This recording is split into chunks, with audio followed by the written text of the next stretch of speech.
A Casa da Xuventude de Chantada ten aberta unha mostra fotográfica compartida entre dous autores afeccionados, camiñantes da paisaxe galega con dúas miradas case contrapostas. A exposición leva por título O camiño incerto e consta de preto de 50 fotografías en branco e negro de Miguel Ares e José Manuel Vilaboa. A temática é basicamente a paisaxe. Como o título da exposición di, O camiño incerto, ven ser máis ou menos a deriva incerta da paisaxe galega, un ir para non se sabe onde. Son dúas visións, unha visión que procura o idílico, que é a do meu compañeiro José Manuel, e máis unha visión que máis ou menos se centra na intervención do home na paisaxe. A intervención do home na paisaxe crea asociacións sorprendentes. Crea unhas asociacións que son impensables para unha lóxica. Simplemente se retratan esas asociacións por as cualidades estéticas que teñen. As cualidades estéticas que teñen a asociación home-natureza o día de hoxe son increíbles, asociacións moi temporais que enseguida caen en desuso e no abandono. O contrario, todo o contrario, que unha deriva natural da natureza, que é centenaria, é dicir, unha evolución de moi longo percorrido. Amando o ser humano, dura pouco, dura 10 anos, 20 anos, cae en desuso e intégrase na paisaxe. Non somos estudiosos do tema, como di a propia introdución da exposición.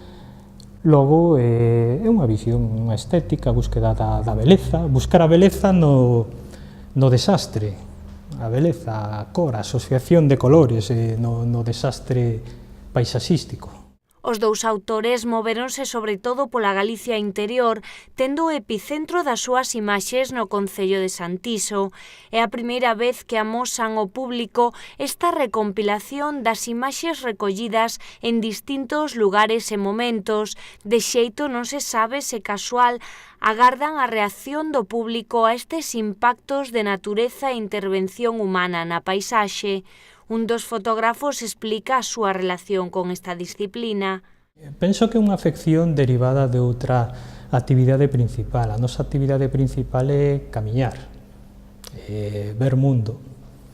É unha consecuencia desa actividade principal é a fotografía, recoller un pouco o testimonio do que vemos, intentar mellorar un pouquiño en calidade, pero o que decía, unha actividade secundaria, quizás derivada da principal, que é a de camiñar, a de ver.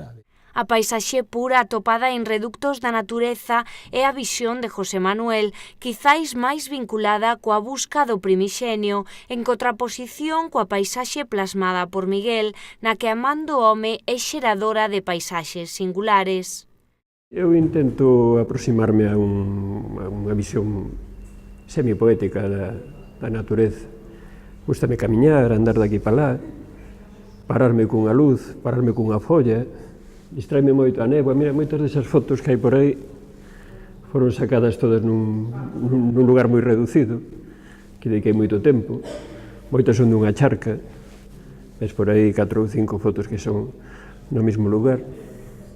Eso, eu non son fotógrafo de oficio, nin é a miña primeira ocupación. Dedico-me a andar por aí, e de paso a pararme, a ver, e aficionei-me a fotografía por influencia do meu amigo Miguel. A néboa chamame moito, as ramas desnudas dos árbores, como podes ver, hai moitas fotos que recordan como se fora tinta china, están sacadas ora casi todas no período invernal, que eu canto máis me ocupo desto. E, efectivamente, buscar os últimos redutos que quedan unha búsqueda permanente, continua, de camiñante. Esta colección de imaxes que reflexiona sobre o medio e a súa deriva estará aberta deica o 16 de abril en horario de tarde na Casa da Xuventude.